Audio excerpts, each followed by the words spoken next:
Fala galera, beleza? Vamos lá? Cefalese e terapia manual. Aonde seriam as nossas melhores atividades, as nossas melhores pautas de acordo com isso? Basicamente, as cefaleses que mais chegam ao nosso consultório fisioterapêutico, fisioterapeutas e osteopatas, ou quiropráticos também, ou fisioterapeutas manuais e manipulativos.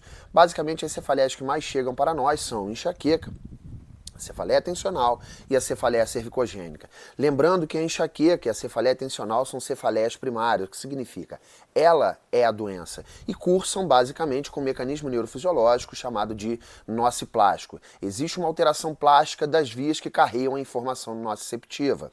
Nesse caso, onde seriam as nossas melhores atuações? As nossas melhores atuações acontecem basicamente na fase interectal, quer dizer, o paciente está fora da sua crise e é nesse momento que nós podemos ajudá-lo muito com as pautas hands-on. Basicamente, a enxaqueca cursa com 4 fases em alguns pacientes, outros não, que é o pródromo, quer dizer, a pré-crise, a fase da aura, principalmente as auras visuais, flashes luminosos, cintilações, escotomas, né? Fonofobia, osmofobia, o paciente fica muito sensível ao barulho, alguns certos tipos de cheiro, uma irritabilidade um pouco maior, processos que também podem cursar com sensibilização central. Lembrando que sensibilização central não é um mecanismo neurofisiológico de dor, ele não é agregado somente à dor crônica, pelo contrário, ele pode estar presente tanto em quadros agudos quanto em quadros crônicos, pode estar presente tanto no contexto nociceptivo, neuropático, como nociplástico, mas geralmente a sensibilização central é um pano de fundo da dor nociplástica, mas nem todo paciente que tem uma dor crônica primária, enxaqueca, cefaleia tensional, fibromialgia, síndrome do intestino irritável, síndrome de Crohn, artrite reumatoide, como outras condições patológicas, vão cursar com sensibilização central. Então isso é uma atenção. Sensibilização central não é um mecanismo neurofisiológico de dor. Sensibilização central é um mecanismo fisiológico que pode acontecer em qualquer mecanismo neurofisiológico de dor, mas geralmente ela está associada, a dor de mecanismo neurofisiológico nociplástico. E onde seriam as nossas melhores atuações, né? Lembrando que na fase interectal o paciente já está fora da crise, ele não está tendo aqueles sintomas, e é nessa fase que a gente vai entrar com o nosso hands-on, justamente para ajudarmos no processo neurofisiológico de melhorar essa modulação endógena através do que podemos ter com o recurso terapêutico manual, que seria a hipoalgesia associado a isso, né?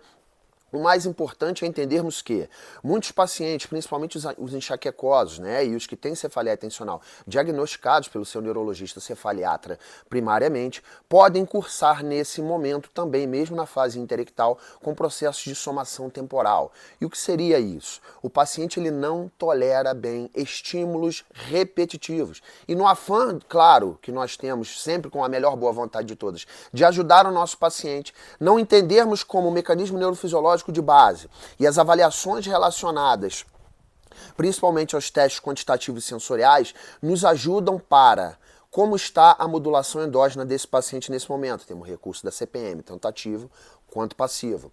Como está esse paciente se fizermos um teste de modulação, principalmente condicionada da dor, para entendermos essa via top-down, né, do sistema nervoso central para a periferia. Mas como também está essa via da periferia para o sistema nervoso central, que vai carregar o estímulo nociceptivo, que pode ser interpretado naquele momento pelo sistema que não modula bem como nocivo, e aí o paciente ter a percepção de dor. Temos o teste com algometria, claro, wind-up, somação temporal, entendermos como essas vias funcionam. Então esses pacientes são pacientes que nós precisamos ter uma atenção especial, porque muitas vezes no afã de ajudá-lo e a soma contínua de estímulos manuais podem fazer com que eles sensibilizem mais. Claro, sempre atentos ao preditor número 1, o sono é fundamental para esses pacientes, a alimentação menos inflamatória possível, um funcionamento visceral, principalmente do sistema gastrointestinal, tem que ser o mais fisiológico possível, e nós também conseguimos agir nesses sistemas através de pautas hands-on, mas principalmente das pautas hands-off também.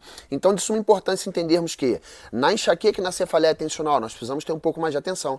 Porém, na cefaleia cervicogênica, nós conseguimos ajudar esse paciente muito também quando ele está no intracrise, porque muitas vezes essa cefaleia ainda não foi diagnosticada com eficiência e ela tem as suas características específicas. Então, geralmente, ela é unilateral, ela pode ser pulsátil, mas ela também pode ter uma característica de agulhadas, de pontadas. Geralmente, ela é de um lado só, ela segue geralmente um trajeto que vem desde a região de C2, C3, muitas vezes ela pega a região de foice do cérebro, tenda do cerebelo, vem para a região supraorbitária e muitas vezes o paciente também relata dor na região do globo ocular, porque temos uma anastomose fisiológica entre o nervo occipital maior e o ramo 1 do nervo trigêmeo, o nervo oftálmico. Então as nossas pautas, principalmente do sistema neurominídeo, da coluna cervical, com processos neurofisiológicos que podem levar a um aumento dessa regulação de modulação endógena, pode ser muito eficiente para esses pacientes também. Valeu? Somos e sempre seremos muito importantes, mas temos que ficar atentos. A enxaqueca e a cefaleia tensional, elas são primárias. Nós não curamos esse tipo de cefaleia, nós ajudamos muito esse paciente no processo modulatório com todo o sistema que nós temos que estar atento, né?